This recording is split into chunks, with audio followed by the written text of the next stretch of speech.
如果某一天醒来，世界已经不是你熟悉的样子，在充满怪物和污染的世界里，你会选择安逸度日，还是背负着人类最后的火种向这个世界发起对抗？嘿，大家好，我是洛伊克。上个月24号，由德国法兰克福团队 King Games 开发的多人生存动作 RPG 游戏《雾锁王国》上市了。由于档期与幻兽炮的相同，作为类似原著的游戏，多少让同一时期想入坑的玩家有点两难。如果荧幕前的你喜欢有别于幻兽炮弥漫活泼的游戏氛围，那看完影片之后，不妨考虑入手这部游戏。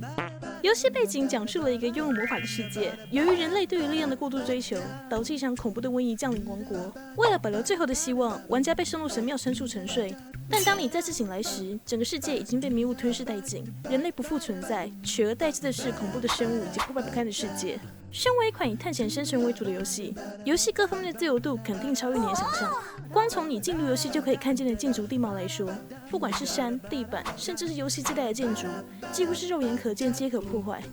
而游戏的建筑系统也是游戏大卖点之一，玩家可以使用1乘1的建筑方块达成你想要的建筑细致效果。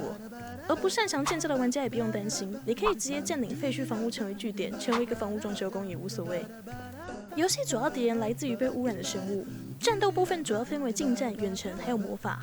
技能非常多样化，没有特别限制，全凭玩家需求自由配点。作为一款融合多项元素的游戏来说，《雾锁王国》的战斗做得非常有趣，颇有魂类游戏的味道，但难度比魂类游戏有深得多。可在前期，如果你选择独自一个人拓荒，在没有任何资源跟装备的情况下，整体相比其他游戏来说，入场难度高了不少。但万幸的是，游戏最多支援16个空位，可以一同加入朋友的世界一起探险。随着游戏的推进，玩家会慢慢解锁新伙伴，如铁匠、农妇、炼金术师、猎人之类。而这些游戏伙伴并不会加入战斗，他们的主要功能是引导跟制作。而随着等级提升，玩家可以解锁的制作选项也会越来越多。而身在一个被迷雾侵蚀的世界，玩家要做的不仅是活下去，你必须寻找迷雾的来源并根除，驱散不断扩散的迷雾。透过任务跟各处的文本，我们会慢慢了解到这个世界被瘟疫吞噬的过程，以及那些早已死去的人们的故事。说到这里，不得不提，游戏最令人感觉到入坑划算的，绝对是他说故事的方式。纵观大部分游戏都是以任务推进故事剧情，而《雾锁王国》则是把游戏的故事放在各个角落。偶然路过一栋废墟，里面四散的家具，桌上来不及收拾的碗盘，再也没有人阅读的书籍，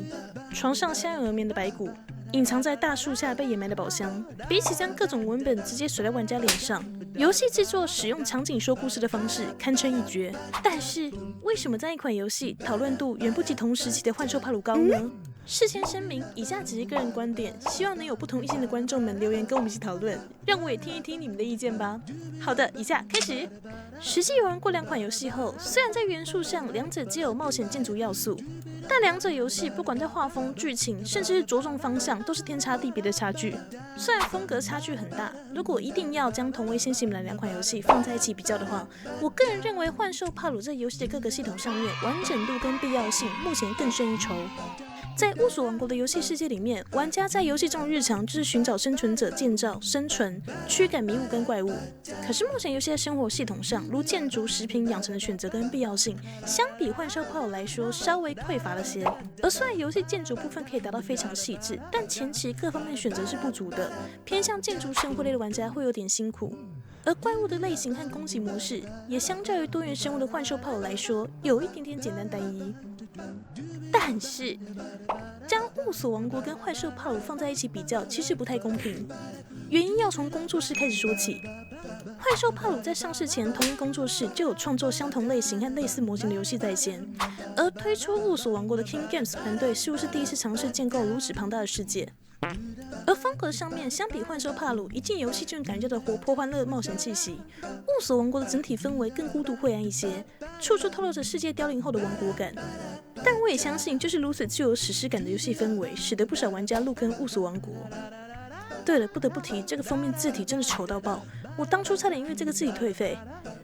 雾锁王国尚在开发中，和幻兽帕鲁一样都是先行版。虽然目前游戏内容还没有特别丰富，可是已经能看出游戏制作方打造出来非常细致的基础。我相信未来有一天一定能衍生出更精彩的游戏玩法。价格以内容来说其实不贵，大家可以考虑一下要不要入手，成为人类最后的火苗。游戏内的音乐场景也是超级加分项，虽然玩的时候很长，一个转角吓到尖叫。哦哟，我会怕啦。我会怕啦哦。但喜欢游戏氛围塑造跟游戏内场景的玩家，千万不要错过这款游戏。感谢看到这里的观众小伙伴们，今天的游戏吐槽到这里结束啦，我们下次见，拜啦。